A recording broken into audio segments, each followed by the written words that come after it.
Jadi hari ini saya alhamdulillah mendampingi kuasa hukum dari korban travel Hanania, Jody. Ada korban juga? Ya, ada.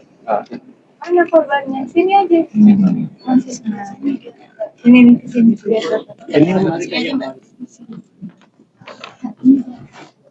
Pulang ya. Jadi alhamdulillah, terima kasih teman-teman media. Hari ini saya mendampingi kuasa hukum korban travel Hanania. Ada Mas Jody dan ini juga ada salah satu korbannya. Lalu kemudian juga sama Kianu dan juga kuasa hukum Kianu. Dan berkonsultasi dengan PPATK begitu karena kami yakin bahwa asetnya itu cukup besar lah sebenarnya begitu, dan kami tidak dalam rangka menjanjikan uang akan kembali total kepada jamaah karena itu bukan wilayah aku tidak bisa memastikan, kuasa hukum tidak bisa memastikan, tapi yang jelas kami terus untuk mencoba melakukan mendampingi supaya ada kejelasan dan tersangka tidak bisa satu. Ini adalah bisnis keluarga.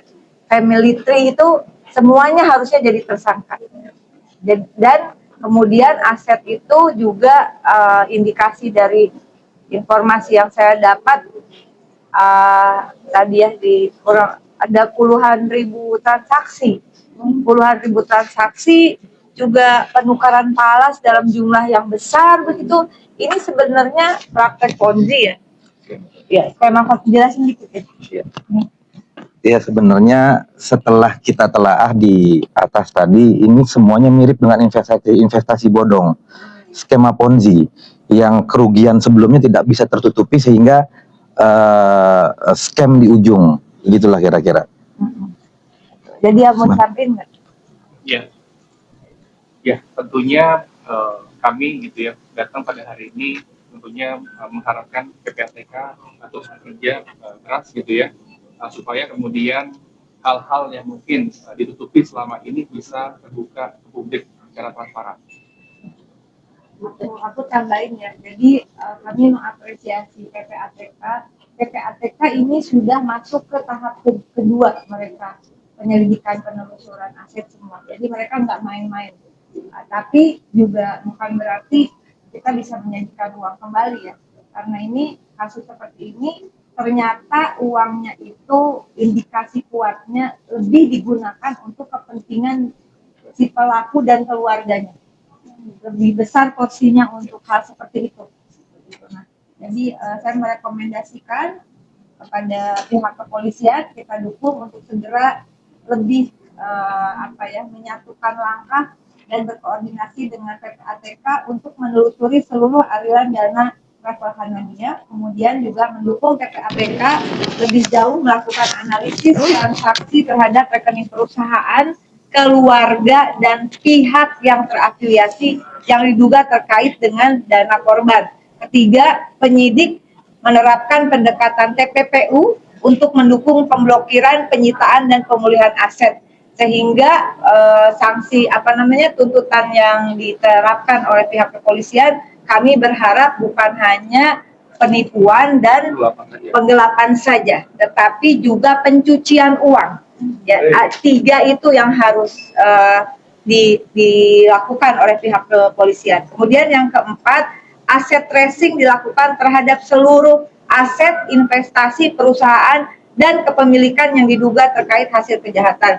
Kelima, mendukung penyidikan dikembangkan kepada pihak lain yang diduga menerima manfaat atau menguasai aset berdasarkan alat bukti yang sah.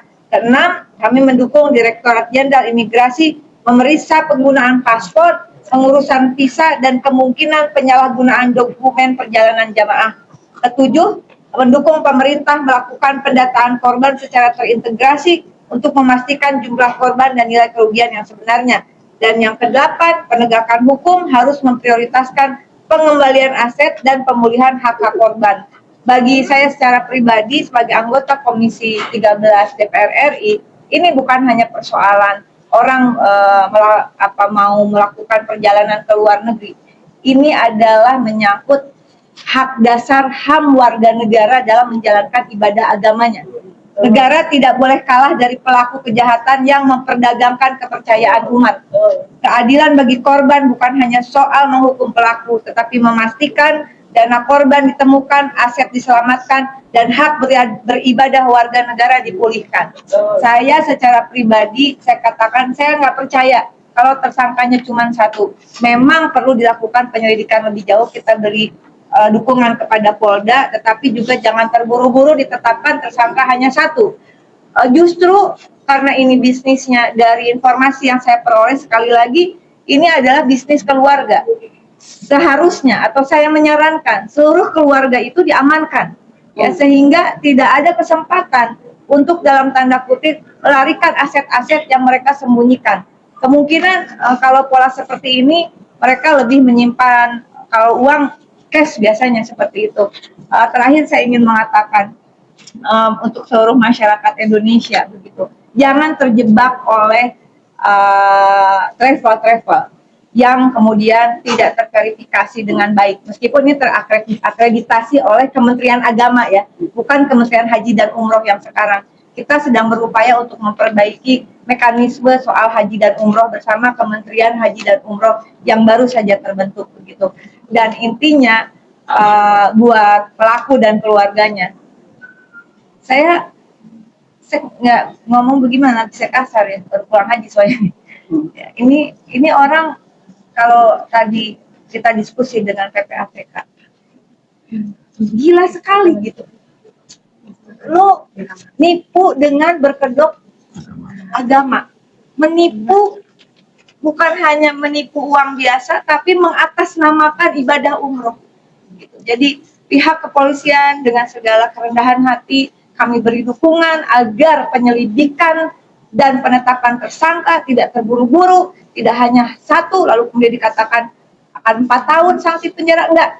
Udah banyak kasus-kasus seperti ini. Saya kira 4 tahun itu dengan korban yang mungkin ribuan begitu, itu nggak bisa. Ya, Nikita Mirjani berapa tahun balik ke Nikmir? 6 tahun.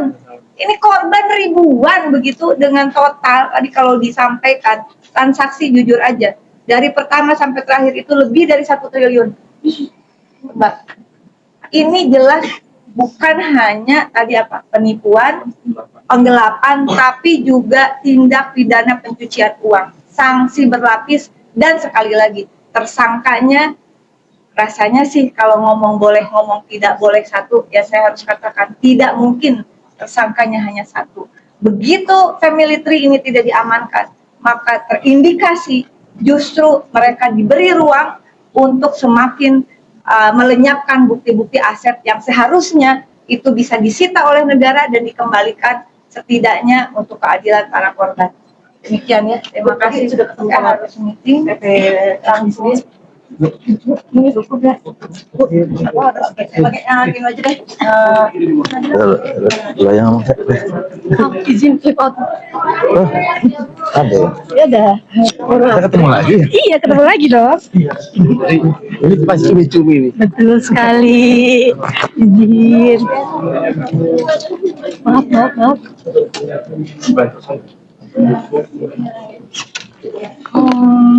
Saya nggak janji uangnya balik ya, tapi minimal keadilan itu, kita minta keadilan, aksi hukum, dan asetnya dikejar berapapun itu adalah hak korban. Maaf ya kalau nanti kemudian saya tidak bisa mengembalikan maksimal aturannya. Terima kasih banyak.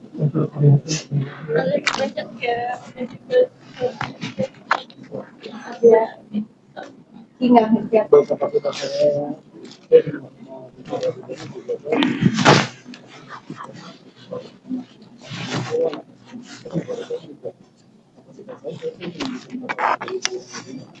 Intinya tadi juga yang terakhir ya, dana itu kemungkinan bisa justru digunakan untuk kepentingan pribadi.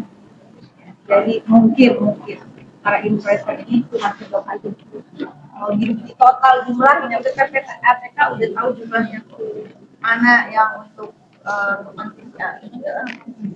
yang untuk kepentingan pribadi dan keluarganya, termasuk sekian puluh ribu transaksi, termasuk beli mobil, beli apartemen, bla bla bla.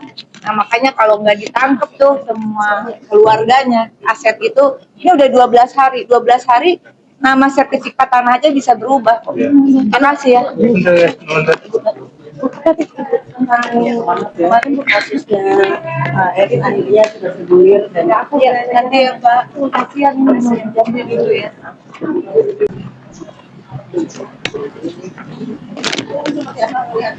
Akhirnya juga sama hari ini juga didampingi juga sama Clarika. Ya ini justru si Anu yang dorong saya untuk terus dampingin jamaah. Berarti ini udah ini model sepertian.